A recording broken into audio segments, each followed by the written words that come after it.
One of my good friends from Facebook, YouTube, wherever you guys are watching from, is a good friend, 2Gangster. And I'm back here again, make you guys another video, and I hope you guys enjoy it. So in today's video, I'm going to be telling you guys a creepy story that involves people's fears of going into a cave by themselves or as a group, because mostly sometimes people don't expect anything to happen in a cave because everybody thinks that they're all manly enough to go into a cave by themselves. But in a dark cave, if you're by yourself, and if something happens, there's no one there to help. You just left your own fate to the cave. So enough without me, let's get down to the story. The story I'm going to be telling you guys is the story of two kids that went wandering around into a cave in Tennessee. And it is called the Blair Witch Cave.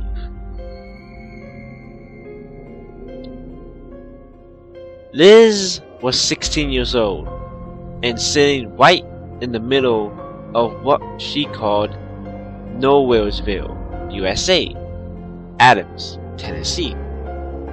Why her parents thought she'd be happy spending the weekend here and with her country cousins while they were gallivanting about in New York City on vacation was beyond human reason.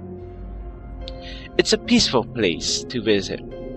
Her parents had said it has beautiful, scenic farmland, very bucolic. More like bubonic, Liz thought, with a terminal disease of drop-dead doll. Her country cousin, Jimmy, also 16, was no help. He seemed to think dodging cow chips was an athletic event. Nashville was Liz's home. Nashville was where Liz's things were happening. All her friends were off to Halloween parties and spooky movie marathons. Child's play, her father had said. Halloween was meant for the young ones to trick or treat. Older, mature folks had more serious business. Yeah, Liz thought, like being Broadway shows and dancing in Manhattan nightclubs. Liz walked out of the porch and watched the sun set over the peaceful fields. Oh well, she thought, at least I brought my iPod. She put her earbuds and pressed the play button, and the battery died. Liz whipped the earbuds out and sighed. Wasn't anything going to go right? Country cousin Jimmy walked out and joined her on the porch. I might as well hang out with him, Liz thought. It's better than talking to the plants, but not by much. Liz turned to him and said, So Jimmy, what do you do around here besides milk cows and bring in the crops? Jimmy shrugged, gazed out at the fields, and answered with his lazy rural drawl. I don't know. Fishing, baseball, games. I like to read, watch TV. Oh, come on. There must be something to do around here. What's the coolest thing about Adams, Tennessee? Jimmy thought about the question a bit and said, Well, we got the Blair Witch Cave. Now That sounds somewhat interesting, Liz thought. Why is it called the Bell Witch Cave? Jimmy seemed real reluctant to talk about it. "'Cause they say it's haunted," he said. Liz rolled her eyes. Sometimes getting Jimmy to talk about things was like pulling eye teeth. "Whoa! Don't stop there. Come on, what's the story? You ever been there? Did you ever see any ghosts?" "Well, I've only been there once with some friends. It was kind of icky and muddy and full of spiders and all." Liz was now really getting impatient. "Tell me about it, Jimmy. Come on." Jimmy sighed, sat down, and told her the story. "Well, a long time ago, there used to be this old farm out there. That's where the Bell family used to live back in the 1800s. They were pretty successful farmers, had a nice house, slave quarters, and all. They went to church every Sunday and all that, so everybody in town liked them. And one day, they started getting haunted by this weird spirit. It started out looking like an old buzzard sitting out on the fence. Then it turned into this dog-like creature. Then they saw this mysterious old walking around woman in their orchard. Then one day, she just vanished into thin air. But then she came back as a ghost at night. They could hear her flying around the house, making these horrible sounds. She'd keep him up all night, knocking on the doors and windows, making these sounds like wings flapping against the roof and animals fighting and scratching. Then she started getting physical, pulling the blankets off their beds, punching them, pinching them, and pulling their hair. One day, she started talking to them. She'd make fun of them, argue with them about the Bible, singing these nasty drinking songs. They asked her over and over again why she was bothering them.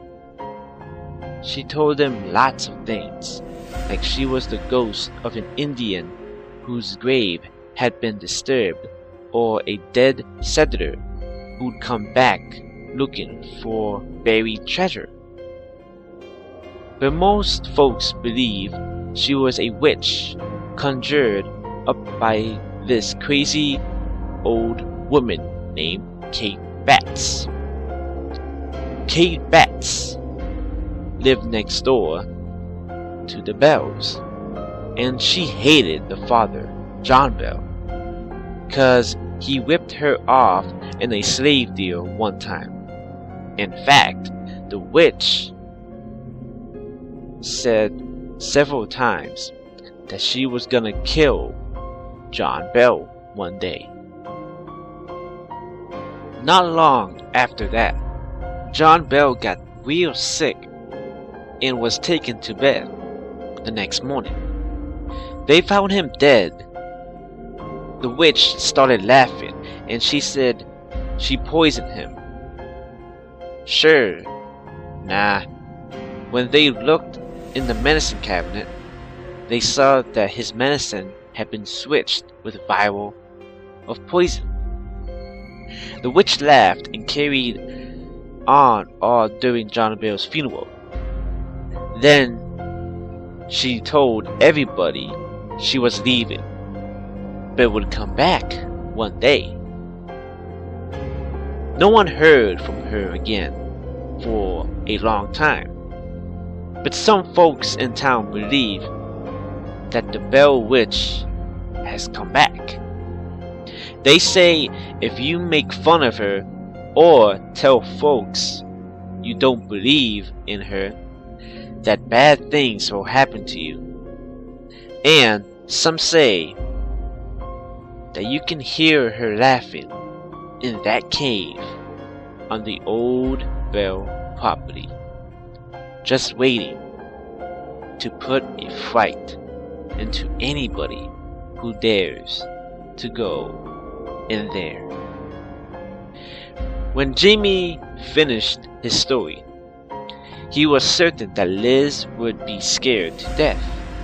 To his surprise, she was more excited than ever.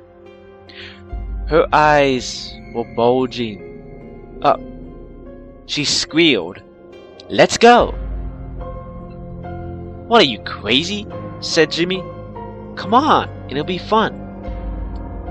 "I ain't going in there," protested Jimmy. "It ain't safe. It's muddy and dark and full of spiders." "Oh, come on," interrupted Liz. "I'm not supposed to go out there after dark without permission. And it's on a private property. We'll sneak the car out." Jimmy was running out of excuses. "It's too far to go," he said. Liz gave him a teasing smirk. "Oh, I see," she said. "You're a chicken, aren't you? Squawk, squawk." The country boy's a chicken. The country boy's a scaredy cat. Well, that did it. Jimmy wasn't about to be called a chicken by no girl, especially his holier-than-thou certified cousin. Later that night, when his parents fell asleep, Jimmy grabbed the flashlight and the car keys, and Liz taught him out how to sneak into a car out in the middle of the night. They quietly pushed the car out of the drive and then down the road in a bit, and a vroom started the engine away from the house. When they got near the cave property, Jimmy pulled over, killed the engine and headlights, and quietly got out of the car. As they kept down the road, Jimmy was relieved to see that current landowner's farmhouses was dark and quiet. Jimmy and Liz hid themselves in the shadows away from the bright moonlight and snuck around the house. They slowly made their way across the overgrown field until they finally saw it, a gaping black hole yawning ominously out of the side of a steep, rocky bluff. As they climbed up the slope toward him, Jimmy held back a bit, a twinge of fear. Liz and Jimmy squeezed their way down the tight, dark, winding tunnel, the dimming flashlight beam. They could see eerie rock formations hanging from the ceiling and jutting out of the floor. Water was dripping everywhere, and their feet made squishy sounds as they moved through the muddy floor somewhere in the dark depths. They could hear rocks plopping along with strange sucking sounds, but no witches laughing or moaning. Liz kept moving rapidly forward with Jimmy tailing behind until they reached a tiny crack between two massive falling boulders. Liz squeezed her skinny body through, but Jimmy, who had a few pounds on her, couldn't fit. Shine her flashlight around the mockingly cold and called out into the darkness. "Here we are, you old bell witch. Come out and show yourself." Ooh. Hearing no reply, Liz turned back toward her cousin and grinned. "Oh well, guess she's out painting the town, Jimmy." "I can't get through those rocks," he said. "Come on, let's get out of here. There's nothing back there worth seeing." "I want to keep going," answered Liz. "From the other side," she said. "Just wait for me here. You can't go back there by yourself. You ain't ever been in a cave before. It could be dangerous. I didn't come all the way out here to stay for 5 minutes," said Liz. "Just wait for me here. I'll be back in a little while." "No!" barked Jimmy. "I'm responsible for you." Liz hesitated a moment, then said in a mocking tone, "Well, if you can't get through these rocks, I guess you can't stop me now, can you?"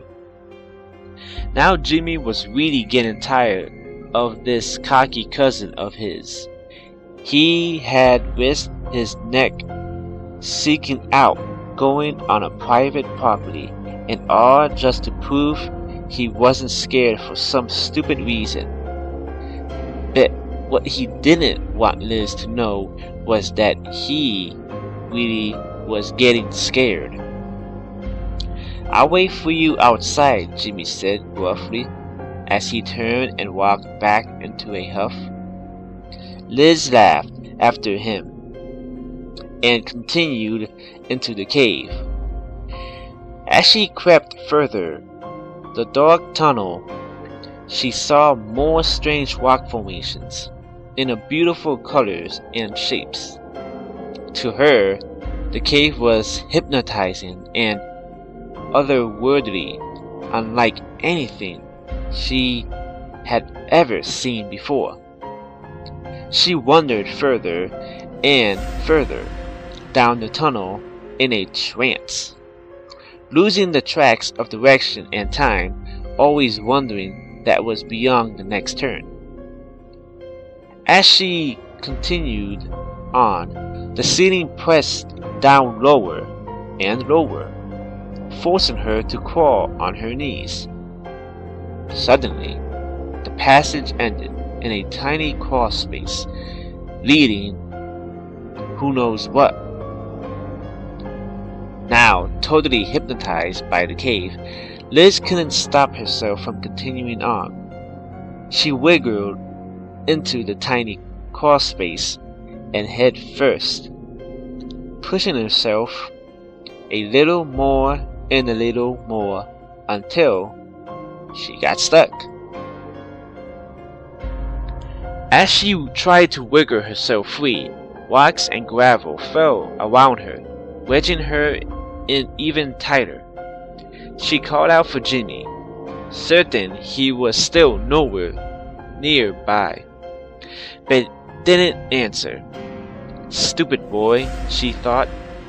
Then, of all of the darn things, the flashing light went out, plunging her into total darkness.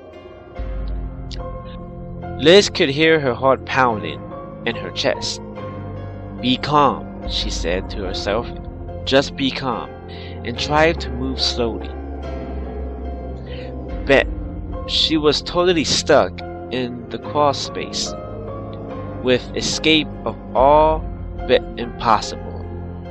She was really getting scared now. Then, from somewhere deep in the cave, she heard eerie sounds moving toward her. At first, they sounded like scratching noises. Then, like someone gasping for air.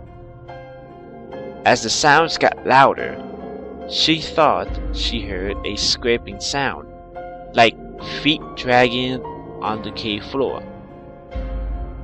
Liz called out in the direction of the noises, Jimmy, I'm stuck. Pull me out of here. Come on. There was no answer except for the scraping, gasping sounds moving closer and closer. Jimmy, come on. Quit playing games. Fun's over. There was still no answer. Liz's blood was running cold. Jimmy! I said, get me out of here! The eerie sounds kept getting louder and louder as they got closer and closer until Liz could swear they were right on top of her. Then they suddenly stopped, filling the room with horrifying silence. Jimmy? Whispered Liz.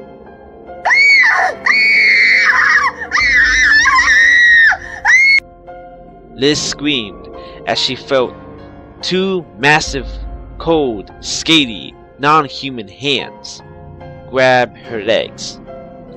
They yanked her out of the passage like a cork out of a bottle and dragged her deep into the bowels of the cave. She could see nothing in the darkness as she was dragged away.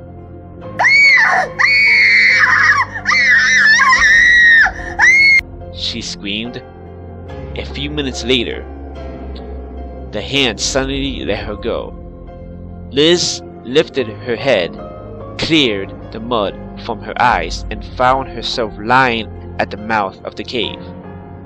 The bright moon filling the entrance with its blessed light.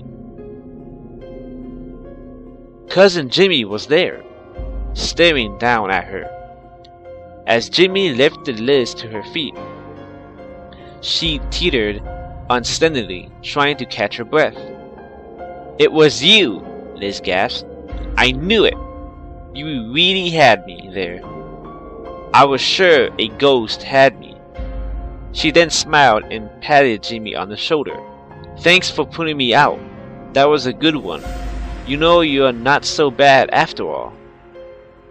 Jimmy just stared at her in disbelief, his face white as a sheet. I didn't pull you out, he finally replied. They stared at each other for a moment. Then, from deep in the cave, they heard it.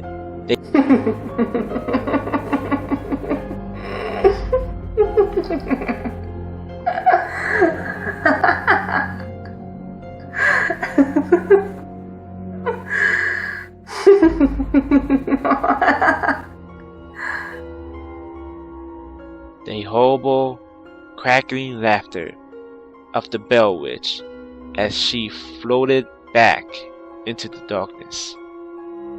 Liz and Jimmy ran back to the car as fast as two human beings could run. Jimmy gunned the engine and then drove away like lightning, never looking back. And even though the Bell Witch may return to that cave every now and then, Liz and Jimmy never did.